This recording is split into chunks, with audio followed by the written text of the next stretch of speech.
Hello all, my name is Blake. Welcome. I'm bringing you my August and September wrap-up today. I have 12 books to talk about, so I'm just going to roll right on through. Starting off, I have Joyland by Stephen King. I was not a fan of this book, not at all. I should have DNF'd it. This was my 4th attempt at reading Stephen King, and I have sadly not liked anything that he's written. I just don't think that he's the author for me. But in Joyland, we are following Devin, who is a college student, and over break, he's working at an amusement park. And there is this mystery of this girl who died on one of the rides. And I really struggled with this book. I read it by the pool, and I read it in one sitting, which is great, I guess, but I did not have a good time. I was more than halfway through and I feel like nothing happened. I really couldn't stand our main character, Devin. He seems kind of very whiny. I don't know how else to describe him. I think I sent a text message to a friend who asked me how it was going because she told me I wasn't going to like it. And I was like, you're right. This book is terrible. I hate Devin. All he does is whine about how his girlfriend and how he's a mid-20s virgin or whatever. And I just didn't care about his character. I was like, let's get to the amusement park and the dead girl. And when things started happening, it was just a little too late. And by that point, I just don't think I cared. So sadly, 2 stars for me. I don't know what I was thinking picking this one up. Up next, I have The Monstrumologist by Yancey. This is a YA horror, and it takes place in New England in the 1800s. And we have this elderly gentleman who has passed away in a nursing home, and his personal journals kind of get passed to a number of people, and they tell the story of his life. And we discover that he's a lot older than he should be. And this man's name is Will Henry, and these journals begin at the age of 12, and he's telling us his life story, and now he was adopted by this monstrumologist, or a man who studies monsters, and it talks about his first case with this monstrumologist, and they have anthropophagi running around New England, killing and eating young women. And I really liked the setup for the story. I like that we have kind of a monster that's not very common. I have not heard or seen the anthropophagi very often. I was telling my sister about this book because she is 13 and she is a fan of horror books. And she was telling me that there is an anthropophagi in Scooby-Doo. So apparently I have seen an anthropophagi before. I just didn't know that I had seen one. So I liked that we had a monster that was not very common. And I did like the story setup of someone telling us their life story. That can never go wrong for me. And I did enjoy just the setting. We're in a creepy graveyard. It's New England, it's fall, it's got a really nice spooky setting. I will say I wasn't very attached to the characters. Will Henry, I wasn't very interested in. I was very interested in the monstrumologist that he serves. He's kind of a mad doctor, it sounds like, and I was very interested in seeing more of his character, but I don't feel very attached yet. I wasn't crazy about the writing style. But I ended up giving it 3 stars. I do think I will continue on though, because they were fun and quick reads. Up next, I have The Map of the Otherlands by Heather Fawcett. And this is the 2nd book in the Emily Wilde series. In this book, we are following Emily and Bamblebee as they are searching for a map of the fairy doors. And I had such a great time with this book. I gave it 4.5 stars. I enjoyed it a little more than the first one, but it wasn't quite a 5-star read for me. I think that this book has more action. It feels like it has higher stakes. I felt like I was more driven through this one, where I wanted to know what was going on. And we had such a great scenario where we were facing kind of racing against the clock. And I won't spoil anything about that, but it did feel like we had a timeline that we had to reach. And I loved the Austrian Alps. It was very much a great fall setting. I seemed to be really reaching for fall-themed books in August, and this one definitely fit the bill. I think that this had great characters, both new and old. Some were more frustrating than others, and some were very lovable. And I did enjoy seeing the fairy realms and, of course, the fairy door. I love the academic aspect of this series, but also the relationships between the characters I think are really wonderful. This book really is cozy fantasy at its best, I think. Emily and Bamblebee are, of course, great characters. I love Bamblebee. I feel like in real life he would annoy me, but reading about him in a book, I just love his very pristine ways, and him being a clean freak and kind of having to whine or complain when he has to do work. Yet he always does it anyway. I was really worried going into this one about the relationship dynamics of the characters, because I was worried that a romantic aspect would ruin things for us, but that was not the case. I was very pleased that the romance that develops kind of takes a backseat to the action here, and I don't think anything was ruined. In fact, I think it really made me appreciate it even more. I also really liked the diary entries here, and I have only one complaint, and that is that whenever we're in the Fae realm, things start to get a little muddled because people kind of develop amnesia when they go into the Fae realm once they have been there for an amount of time, and we saw that in book 1 and we see that here in book 2. It wasn't quite to the same degree, but we did have a little bit of that, and I felt like it was a bit rushed, which is the same complaint I had about book 1, but I do feel like this book did it better. So 4.5 stars, one of my favorite reads of the year. Up next, I have Iron Flame by Rebecca Yarros, and this is the sequel to Fourth Wing. I don't know what to say about this book. I absolutely hated the first half, and then I found the second half unputdownable. I felt very conflicted about the first book as well. I felt conflicted about this book, but dang it, that ending got me, and now I'm going to read book 3. And I don't know if book 3 is going to be me with conflicted feelings again or not, but I'm looking forward to seeing how everything pans out. But in this book, we kind of pick up where book 1 left off. And right away in part 1, we still kind of have some problems carrying over from the first book, and these problems really bugged me. I really liked Violet and Xaden as individual characters in book 1, and I feel like I didn't really like them here.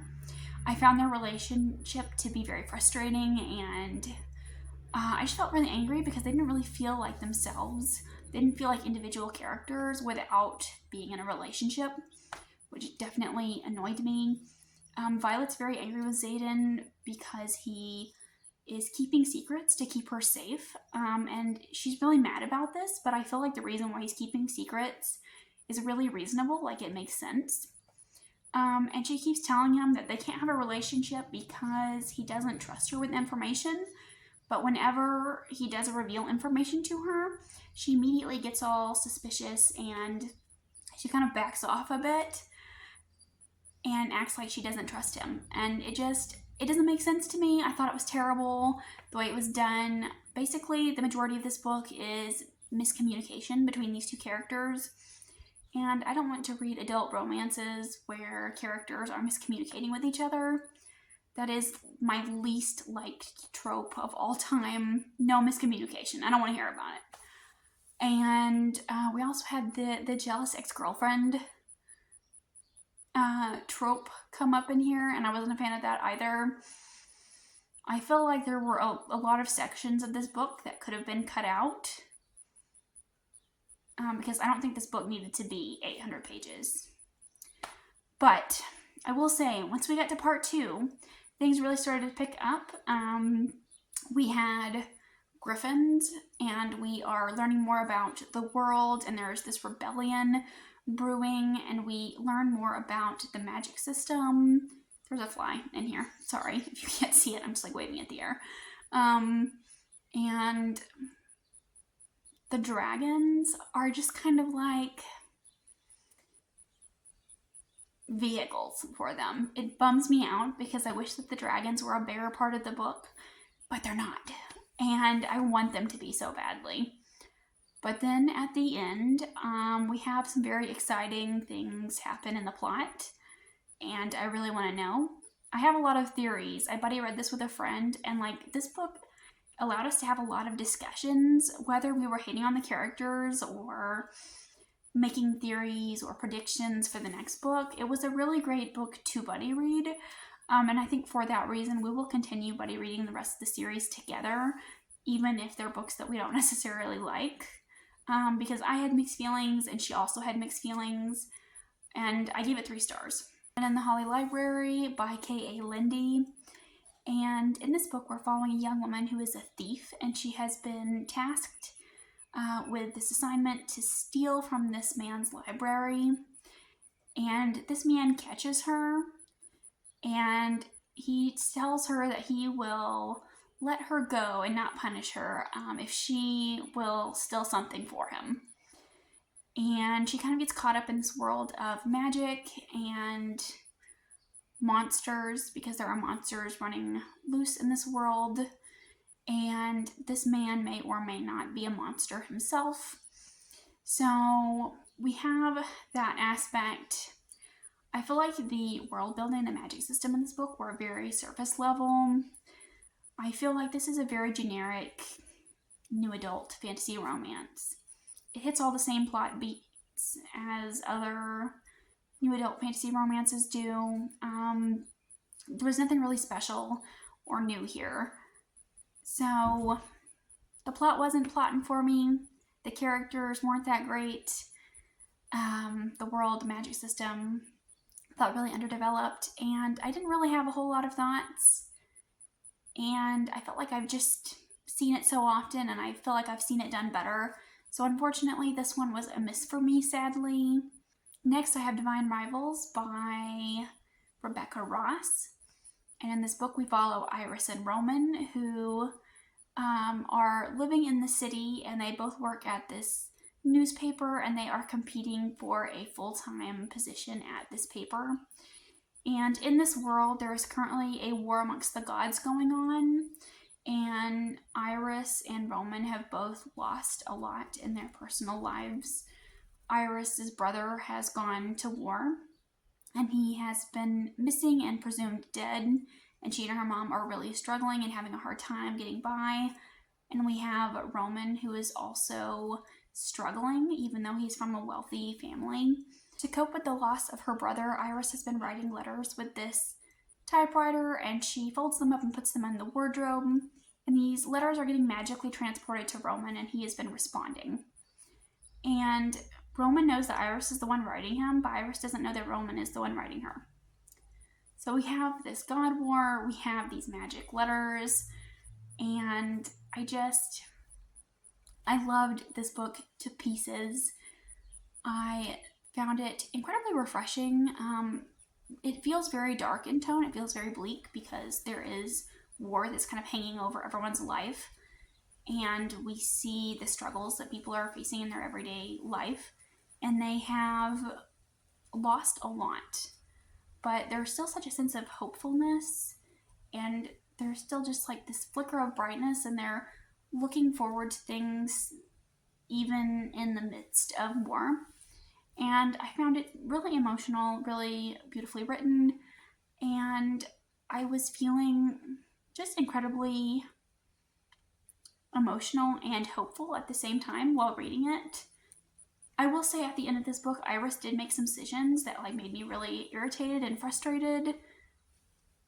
I know that we are in the middle of war, and maybe decisions are difficult to make in that situation, but I did feel a little frustrated at the end of this book.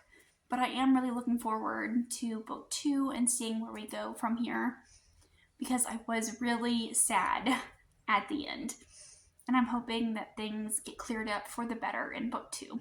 Next up, I have The Library of the Dead by T.L. Huchu, and this is a middle grade book where we're following preteen Ropa, who is working in the paranormal field. She is getting paid to pass messages from the living to the dead and vice versa, but she gets caught up in this missing child case.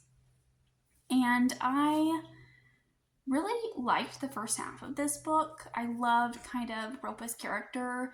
She's a preteen girl, she's very spunky, she is determined to make ends meet for her family, and she's very dedicated to that. And I really liked the world. All of the paranormal activity, it's very normal in this world for paranormal jobs and paranormal beings to exist. And I loved following Ropa just in her day-to-day life, passing messages from the dead to the living, and from living relatives to their dead relatives.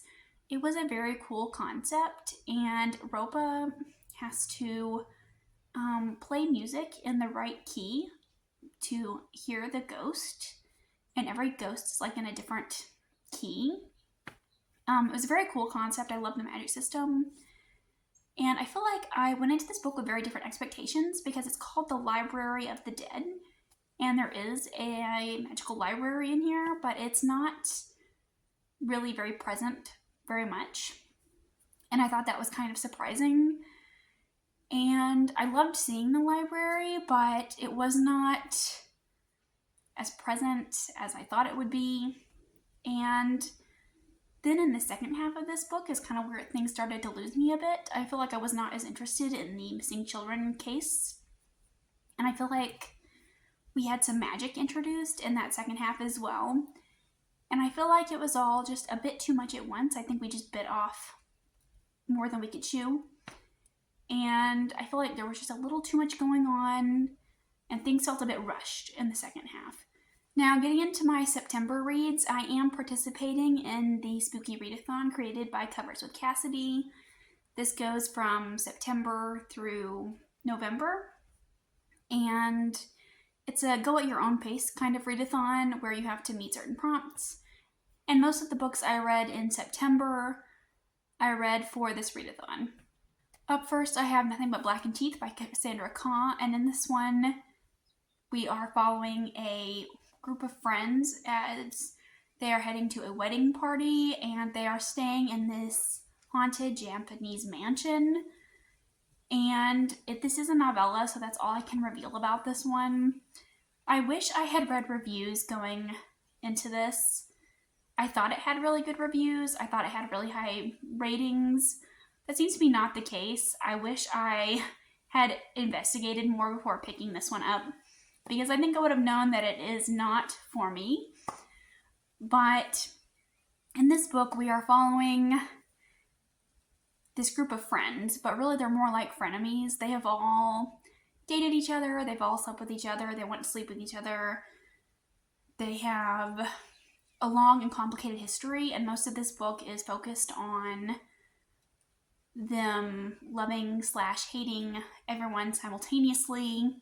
It was very much focused on their interpersonal relationships, and I am not a fan of that. And this book does sometimes break the fourth wall, which I'm not always a big fan of. And the horror elements were just too little, too late. I thought that things conveniently wrapped up a little too easily.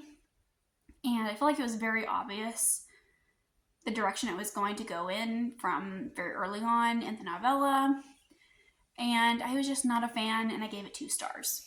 I have The Tainted Cup by Robert Jackson Bennett. And this is a mystery set in a fantasy world. It feels very much like Sherlock and Holmes. We have Din, who is an engraver, and he memorizes everything that he encounters, and he works for this investigator named Anna, and he goes and he memorizes everything in a crime scene and then reports back to Anna, and she solves crime scenes without ever having been to the scene of the crime. It's a very interesting setup. I did really enjoy it. I love that this feels like a mystery set in a fantasy world. It also has horror and sci-fi elements thrown in there. It's a very cool world. We have people that have had body modifications and they have certain abilities based on these modifications. We have leviathans trying to breach the city walls, and their body parts can be used for magic. It's really a dense book. I don't think I would recommend this for someone who's new to fantasy, but it is incredibly interesting, and I did really enjoy that aspect of it.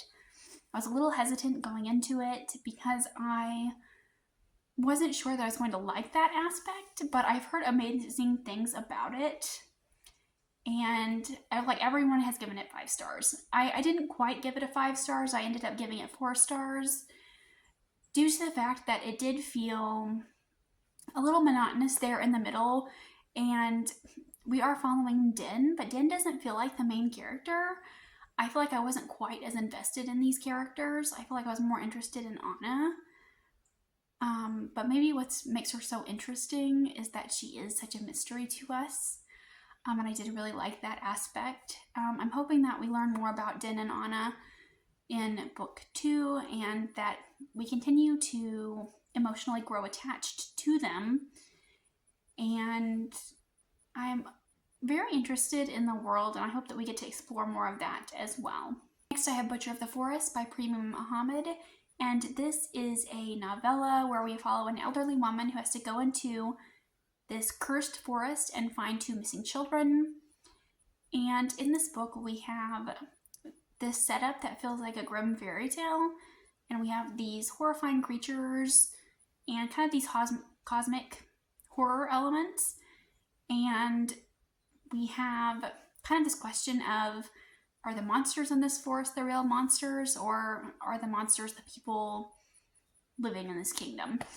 And I like that aspect of the book, and I really liked the monsters and the creepy forest. I love a forest setting. It's one of my favorite settings. I don't think that we see it enough, and I feel like the forest here was definitely really well done. I will say I do have some gripes. I feel like this book definitely could have been longer because I feel like we set up for a lot.